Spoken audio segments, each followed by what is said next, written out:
Ho ho ho! Welcome to another edition of the 12 Days of Preps. Be sure to be commenting down below in all these videos, playlist down below in the description, and for it to be entered to win my books. And I should have pre-ordered some new books here at the end of the 12 days. Oh boy, it's getting close. Okay, so today I'm going to be talking about some natural first aid. So I've been talking about this a lot lately because it's been a huge part of my existence lately. You know, I'm not trying to be like, super health food because, we still eat, the Doritos and all these other things, right? But it's all like moderation. I'm not perfect. But I am trying to be, preventative, as well as, if I do get a headache or, if, like, I've been noticing lately my hands have been kind of like, not arthritis-y, like they don't hurt, but like they just kind of are kind of stiff lately. So I'm just kind of like, oh, so I looked into natural ways to combat that. And just today, I got this order just today. So really good timing. This is turmeric. And then I also have a ginger root. So these are both powders, and what I'm going to be doing with these is I'm going to be like sprinkling them on my eggs or in my sandwiches or maybe in my oatmeal, things like that. I'm just going to be sprinkling a little bit of both of these, and then I'm going to be adding the black pepper because I have heard that you do need the black pepper in order for the turmeric to really like absorb into your body like appropriately. So that's what I'm going to be doing with these. Now I have talked about herbs and all those kinds of things before. I have a couple blog posts down below about antiviral and antibacterial foods that are totally natural, like I used my fermented garlic and honey to cook chicken with the other day, as you can see pictures here. Well, Altoids, actually peppermint, mint, these kinds of things, mint tea, peppermints, mint gum. The mint is a really great way to get rid of headaches, and it works. It is crazy good. It's crazy how well it works. I've also been referring to a lot of books. So like if I have some sort of ailment or something, I refer to one of my books first. I'm like, what can I do? Like, can I make a tincture? Could I make some sort of, salve or something that could help, like a rub-on salve, or, what could I do? What kind of tea could I make? And then just some other things like salves and these kind of other things for natural medicine of a variety of kind. So this natural first aid handbook is really good. I refer to it quite a bit. It's a lot of stuff like, it talks about almost everything. Like this has panic attacks, homeopathic remedies.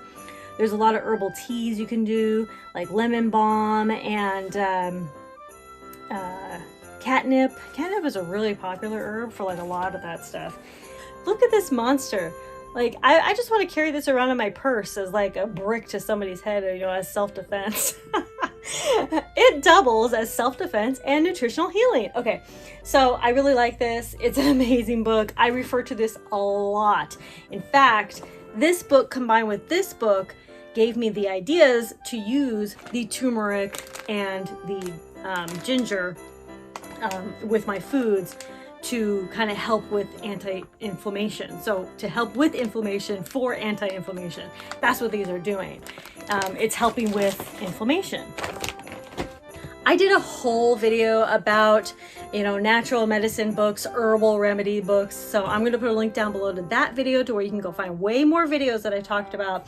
But I am also going to link these 3 videos down below. I am huge into trying to get more natural remedies and things like that. Of course, I do still have prescription. I have over-the-counter prescription, and I also have antibiotics from Jace Medical.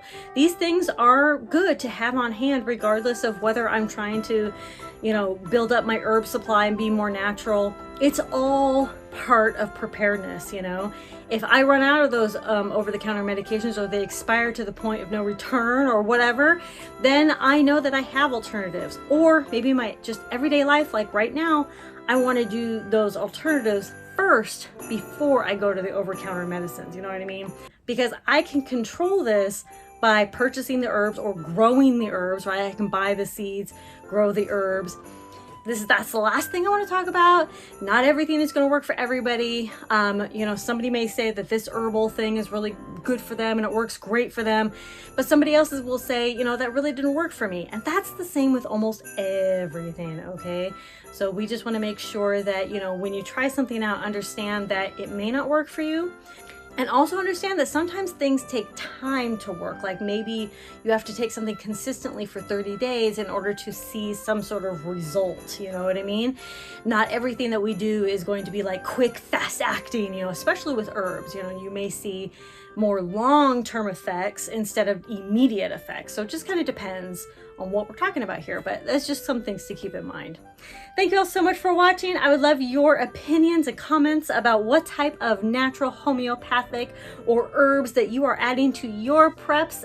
And if you're considering growing any, I'm just very interested. I love this topic. Put your comments down below. And remember that every comment on all 12 videos are entered to win my books. Thank you all so much for watching Conquer Tomorrow by Preparing Today. Yes, today. I'll talk to y'all later. Bye.